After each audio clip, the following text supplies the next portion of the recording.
We'll go ahead and call to order the Floyd County Commission meeting. This is the meeting for July 1st, 2024, and this will be meeting 21, so it's 2024-21.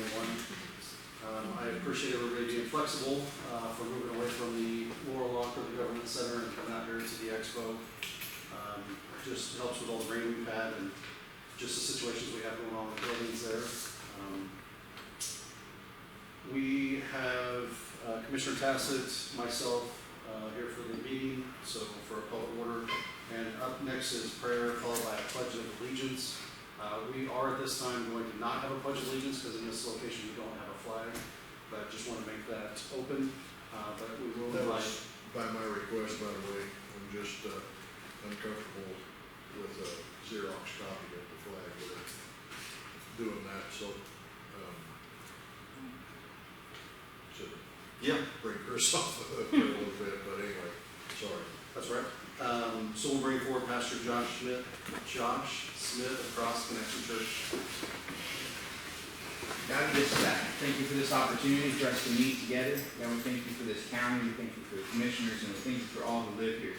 God, what a privilege it is to call us our home. God, I just pray you give us wisdom as we make decisions and as we just work together. God, we're thankful that through you we have hope and that nothing is impossible and all things can be worked out. Lord, we love you and we thank you in Jesus' name. Amen. Amen. All right. Thank you.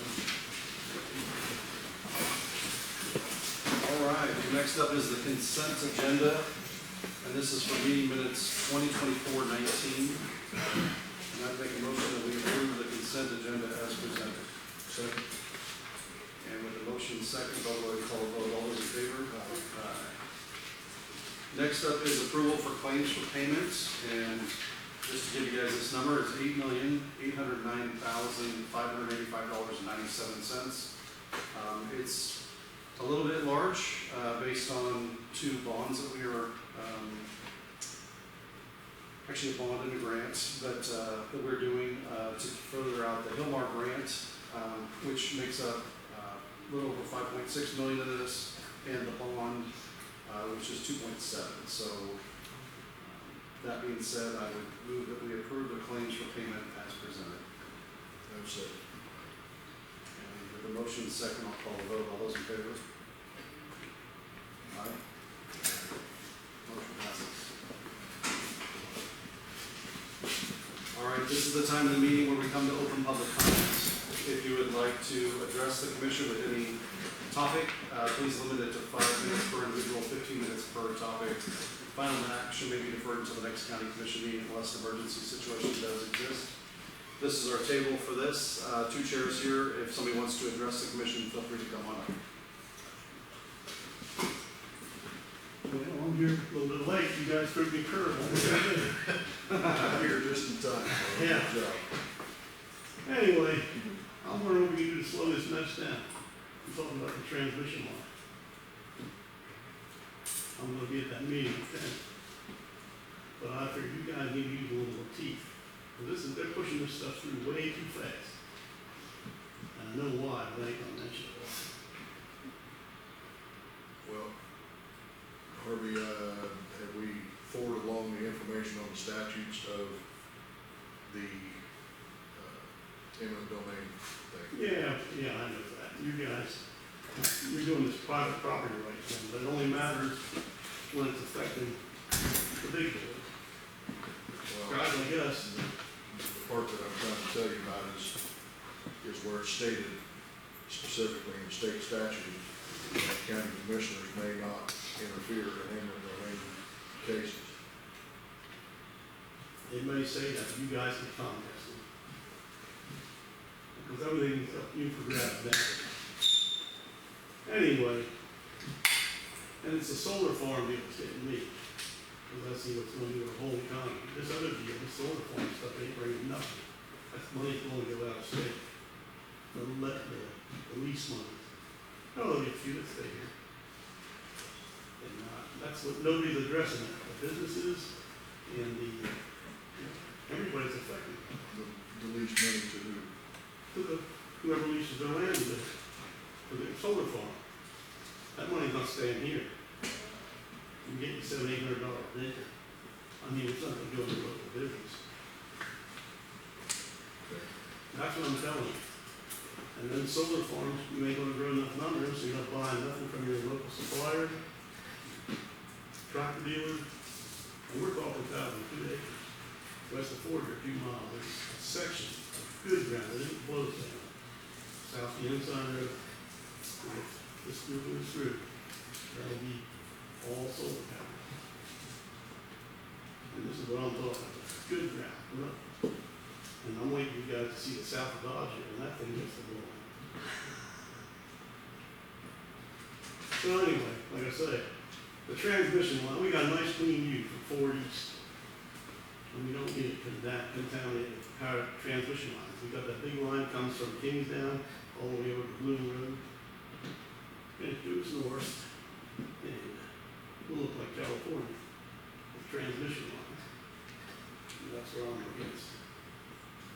So, we're going to be at that meeting, what would the KCC of listen to some comments. And I plan to be there at that meeting also. I mean, I'm still fighting on this thing too, Harvey. I may not be coming at it the direction that you want me to come at it, but Well, you know what I said about the prairie chicken. If you got a prairie chicken, you can stop anything. And this is property rights you're talking about. So, I ain't got no prairie chickens, so that's my problem. Getting spotted or weird footed? Oh, yeah, they just spotted out, or not spotted out, but civic tax. There you go. They stopped that bridge deal with Butler for a long time because of civic tax. Spotted stuff. They finally got rid of them or something. Harvey, I appreciate your time. Okay. All right. Just nothing. Yeah. Hey, it's the way I feel about it. Right. I think it's gonna screw up the whole economy if they get it developed. And this ain't gonna happen overnight. No. But, hey, when that line says they'll do anything. All right, so open public comment is still open if anybody else wants to come forward. I just want you guys to be aware, and I know you're already aware of the rezoning proposal out on, Marshall Road. You all familiar with that? I'm not for sure. I know what I'm talking about. The property was bought without being zoned, and, the arena's already been built, proposals for a Mexican racetrack and a building for venue, Mexican weddings, whatever. And there's gonna be a lot of traffic on No Shoulder Road, a lot of trash, noise till 3, 4 in the morning. They have wedding venues, and that's just right over the bridge from my house. I know this isn't time for y'all to consider this, but I'm just presenting my case. Okay. What's your name, sir? Huh? What's your name? Darrell Bacon. Bacon, Bacon? Okay. and this I know is gonna come up on the 22nd. At the zoning board meeting?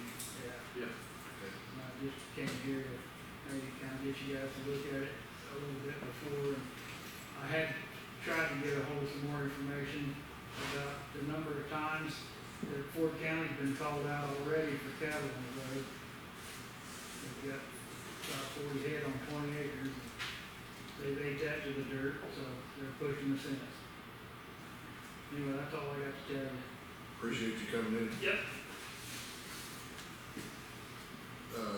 Encourage you to be at the I will. zoning board Trust me. meeting too, so, yeah. All right, anybody else for open public comment?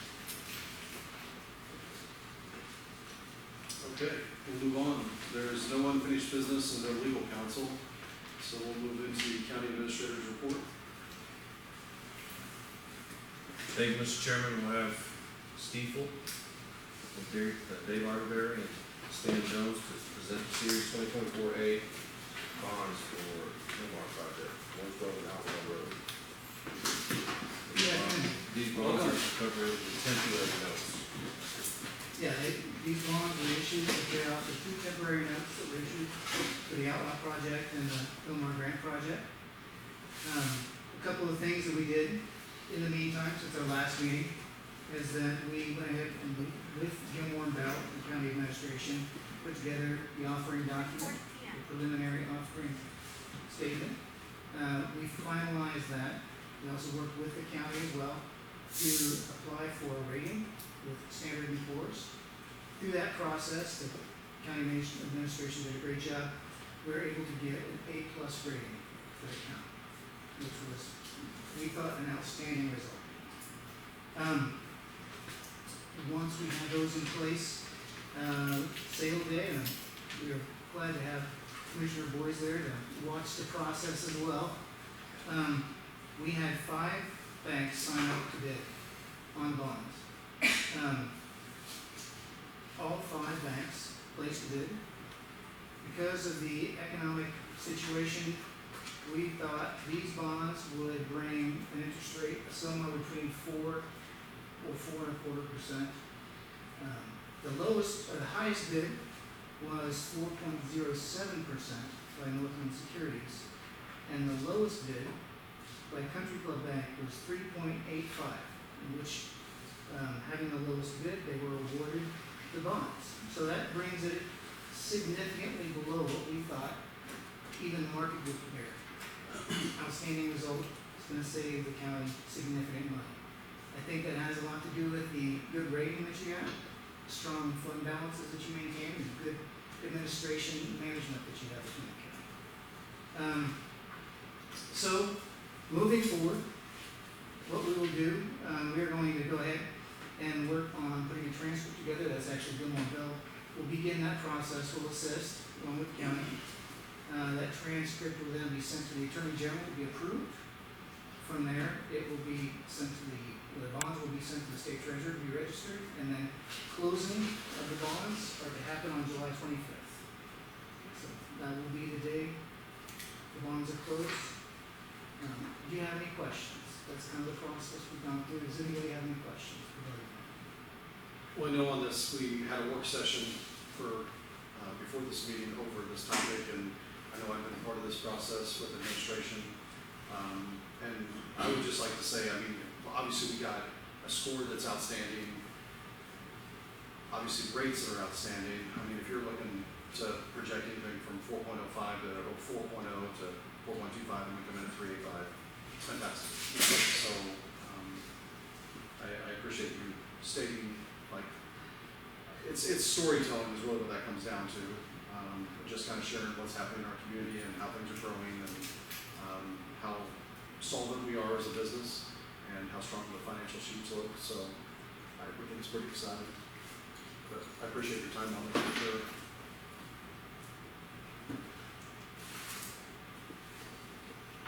Commissioner Tacit, do you have any questions for? I don't believe I do, just super impressed that we came in the way we did too. We're very pleased. Yeah. Thank you guys for the efforts, and JD and administration there for telling the county story there in procuring that rating that got us here. So, with that, Mr. Chairman, I make a motion to adopt resolution number 2024-29 as presented. I will second that. Got a motion second. Any further discussion? Hearing none, I'll call a vote. All those in favor? Aye. Aye. Motion passes. Thank you. Thanks both for being here. David, good to see you. Couldn't understand, see a wall of water.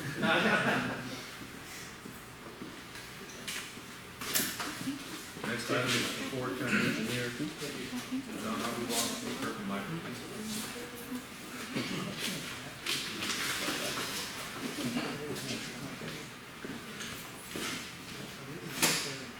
Welcome.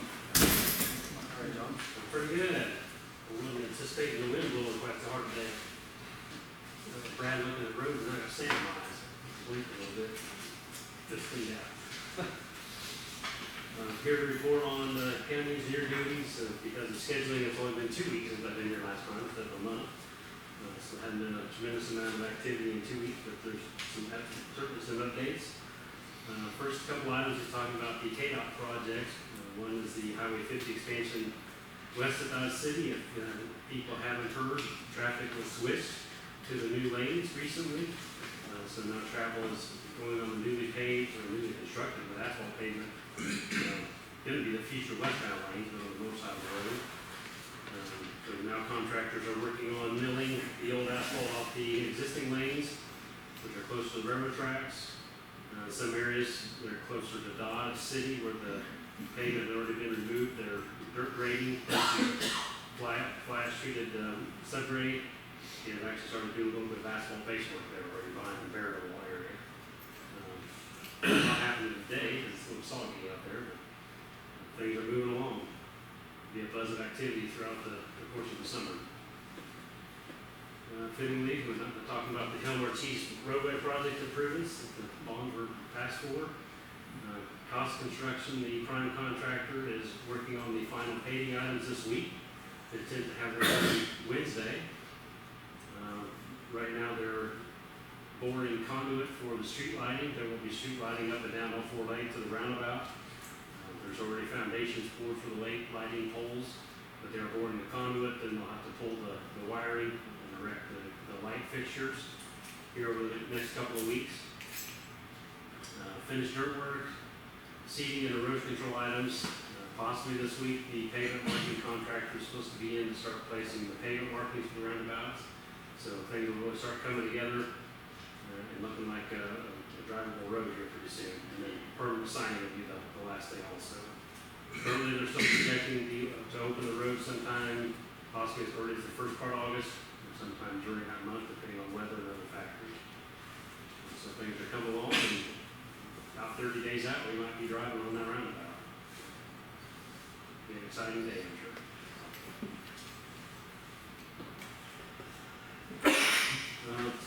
One of the older county roads that's been around for a while, the Jewel Road Reclamation Project. APAC had been placing a chip seal on the 8 miles of pavement there. Brad and I did drive out there with APAC officials today. Most of it looks to be in pretty good shape. There were 5 locations we noted that were light on aggregate, which are going to come back and reseal. 3 of those were pretty much smaller spot locations. 2 of them were more of a linear type. Narrow strip, maybe for like 500 feet or so. So they do have a few spots they're going to retreat before we buy up on that project. But I think we're nearing the finish line finally on that deal. That would be a truly exciting day for me. Talk about something else for a while. The last few items I was going to talk about today, we met today with Spearville Township to look at several locations where they're having some drainage concerns. 2 of those are existing low water crossings where the concrete slabs are failing. They had placed kind of like cleachy rock material over them over the years, so it's kind of hard to really see what's going on. But I think the main question was if they need to be fixed, who really is responsible for the financial side of it. So we're going to research that and get back with them on is it county versus township or who would split the cost which way. Then the 3rd location for them was a road that there is no culvert or low water crossing, but there's water over the road. It was still running across the road today when we were out there. Looks like a foot deep or more, so looks like it would need something if it gets a fair amount of traffic. They said with the wind farm, it's right in the wind farm area, so it says they do get a fair amount of traffic on the road. So they're asking to try to improve in some fashion and again who would be responsible for the cost and what might be the solution. But we're researching the responsibility levels on that and getting back to them on moving forward or something. It's 20-foot deck, isn't it? I mean, the threshold for whether it's theirs or ours For is. low water crossing. Yeah, Now that's what I don't remember off the top of my head. I want to look that up and be sure. seemed to me like it was 20 feet when we did that one over there on 127, right? Could be, yeah. I wasn't sure what the question was going to be there until we got there, so we'll look it up and confirm that. Outside of that, I'm going to be back August 5th for the next go-round. So, open up for any questions that you all might have. JD, we visited with John about the deal over at Belfont, with the, Actually, Brad, I went and looked at that, right south of the railroad tracks there. right, yeah, Yeah. Yeah, so it looks like there's, in my opinion, there's some drainage improvements that could be made there, mainly ditch. The farmer along there has been farming, looks like beyond the right of way, so there really is no ditch right up by where that house is at. That's probably part of the issue, that the water doesn't have any depth there to flow towards the railroad track area. And so it's pretty easy to jump the road right there. Okay. So that was the one recommendation I had, is to clean the ditches out through there and get it to flow better up against the river. The culvert size adequate then, you think there, or? It's hard to say because the water is jumping the ditch or jumping over the road south of the culvert. So I'm thinking if the road was elevated and the ditch is cleaned out, so that might hold the water back. The water on the east side of the road by the debris line doesn't look like it had gone past the trees into their yard. And so honestly, having a smaller culvert there might be a good thing to help regulate the flow going that way, so it doesn't go into their yard. And what about the structure underneath the railroad back to the west? There, did we look at it at all to I did not look at that, no. see whether, making sure that the water that's supposed to be going under that to the north over through, and under the highway over that way is going, there's a certain amount of water that's supposed to go that way, Okay. and We'll make a note we'll of that. make sure that we're getting our full flow that's going that way, so we're not sending it on east Right. where it's not supposed to be going. Do you know how far into the yard, like towards the house, the water was, or what's the? Well, I don't know on this event here, but the one before that, I think they had water in their house, in their basement, in their shed. Okay. There might have been a bigger rain event at that time. I think it was a bigger rain event than this one we had yesterday.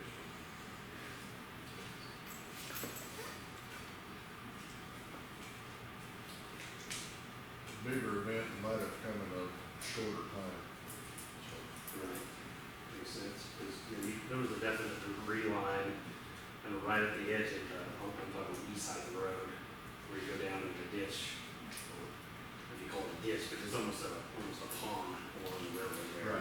yeah. But it wasn't up past the trees in the yard. Yeah, the way I understand it is we got into their basement there, that event that happened a couple weeks ago. Okay.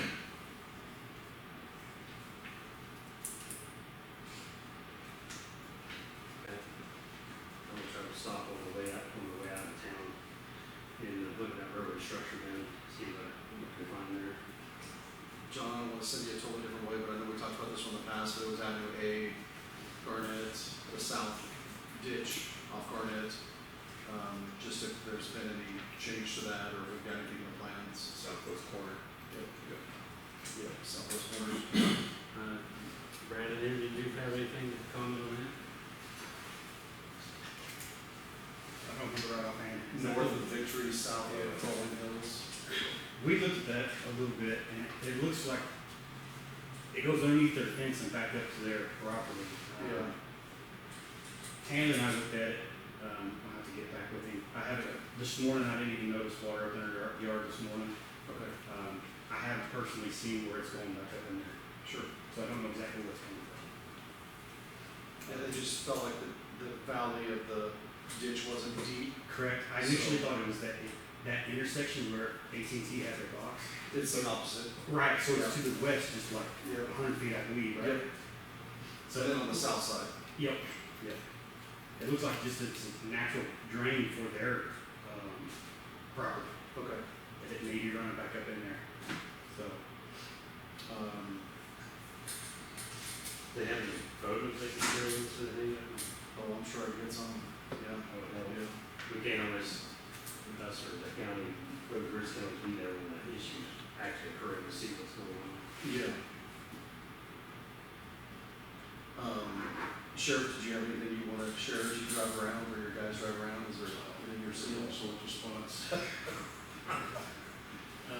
John, can you verify at Highway 400 and 131 Spur, there's a culvert, right? It's considered, to be considered in the intersection on an accident report, but it's on the county roadway, so that culvert is actually washed out. I've got pictures of it. So, and there's semi-traffic up and down that road. It's a paved road. Yeah, it's paved road. But that culvert is actually washed out and the road itself's breaking off. But that, from that intersection north, probably 50 yards, and pictures of it, it was underwater almost all day yesterday. So there's drain, that's gonna be, some of that's gonna be county, obviously, with some of the fields there. Even probably a mile north, and the farmer, literally, they're farming into the ditch, and you can see where it's over the road there too, and there's just no ditch. Right. So, I mean, countywide, you just have to drive around. I mean, yesterday was just, I mean, my God, that's just a lot of rain. But unfortunately, I understand now that for serious concerns, that intersection, it's a major intersection. So I'm assuming that it's gonna be KDOT, but I don't know. But for immediate actions, that's something that needs some immediate attention. This The videos are washed out in the pavement. It's washed out, the pavement's actually breaking off and falling down. I don't know if somebody went out there and put some orange, reflective cones around it, but I think they're getting moved further to the west as the road's falling down. So, but, I mean, county-wise, I think we probably have some liability for the north-south traffic. At some point, if it don't get fixed, we're gonna have to shut that off, and the next, I mean, you're looking at having to go forward and come around to get into Buckland if you live north of there.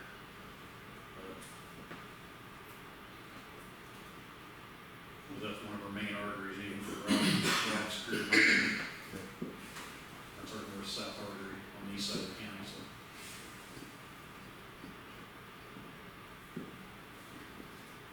Buckland Bridge Road, wherever you want to put it. Okay, we'll get right on that as well then.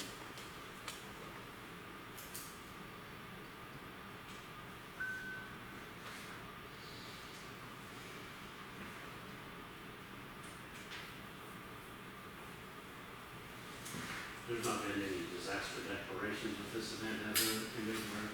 No. No. Water rate once. Monterey, we would have taken some of it, we didn't get anything. We'll have your share. You get some more. The government center got your portion. So what's that? I'll bring the buckets of that. All right, well, John, I appreciate your time. Okay, thank you. Anything else? I don't have anything else. Okay. Thank you. The next two items are for Communications Director Elliot Lynn. Welcome, Elliot. Good afternoon. First item I had is a renewal of our Viscom service agreement. This is for our voice line order. And it also covers our portion of the interface needed to upgrade next year. So we elected, at least 2 years ago to put that portion into there, so we don't take a big hit when that comes on every year. So, but otherwise it's budgeted expense.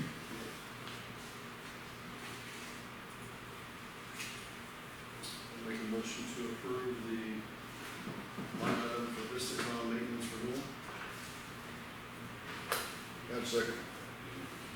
And then the motion is second, I'll call the vote, all those in favor? Aye. Motion passes. The next item I have, were a couple of agreements, but are now down to a singular agreement. And this is an agreement to enter into, with Fleischman County, to provide dispatch service for their county. Glenn drafted this agreement, and I believe their county council also had an opportunity to talk to Glenn about it. No, we sent the agreement to Mark, but we haven't heard back from him. He asked for a copy and we sent it to him, but I haven't heard back from him. They're aware of everything that's going to be in the agreement. They've had an opportunity to look at it. But essentially this changed a little bit from our previous agreements. Our previous agreements were more of a fee-based structure. This is still a fee, but the new state statute says it will come in as a percentage. out of their 911 funds and then be directly dispersed to us.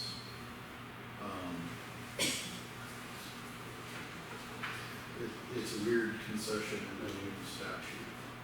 The statute codifies local control by saying, hey, you can enter into agreements and the agents or the governing body will continue to have, continue to be responsible and receive the money for 911 fees. But the caveat is, we want it listed as a percentage-based, portion of the contract for the agreement, and then, that money will go directly to the agency that's providing that service. That's really the big change. And does that portion cover everything that we need? Yes. We reassessed our cost per call, and this reflects the current cost per call for them. We'll be working through our other agreements at some point in the future. And this is with Hodgman County? You also want to do it for Hodgman County? That was a different agreement, we're not gonna address that today, they've asked us some time. Okay. That's simply a rollover agreement for 911 calls. Okay.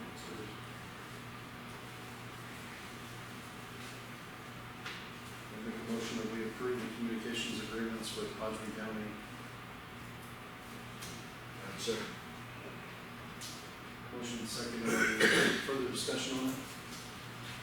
I'd like to say I've had a commissioner from there stop in the office twice now, and we've gone through the agreement, to help him just feel more comfortable and kind of help out, and he just, I guess, in front of that and everybody, I mean, he's really enjoyed his time with you, the knowledge base that you bring to the table, and just that open book, I'll just share whatever I can share, I'm here to help, feeling, because it seems like it's something that they're in dire need for out there, and this definitely fills that role for them, that it helps them continue to be a dispatched community. So anyway, they had great praise for you. So They've been pretty good with us so far. And no one likes to make a hard decision, but I think it'll benefit the community in a lot of ways.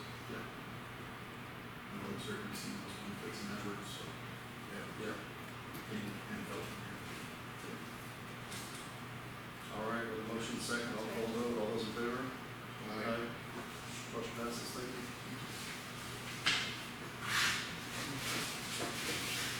Next item is for County Clerk Dave Cox.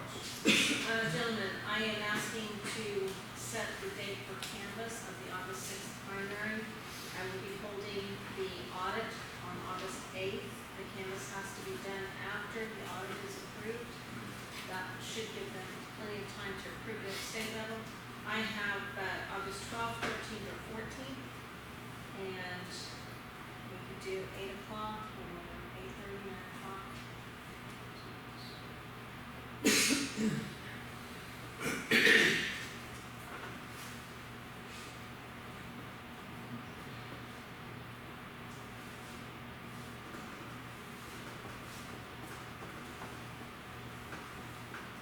I'm good any of those times. I think I am too. Just want to knock it out Monday? Let's do it. So Monday, 8:30? August 12th. Yep. So I make a motion that we approve August 12th at 8:30 as the time for canvassing the August 6th primary canvass. Second. All right, the motion's second. I'll call the vote. All those in favor? Motion passes. I would like to approve August 11th that you called me and reminded me of this. I can do that too. Can somebody call me and remind me? Gentlemen, we have the next county commission meeting scheduled for Monday, July 15th. Commissioner Tassett will still be traveling that day, coming back from Tampa. I'm not going to the NACO trip this year, so I will stay here. We'll probably need to move that meeting since we don't have Commissioner Smith available at this point. And I think my travel day is actually that Tuesday, so 16th.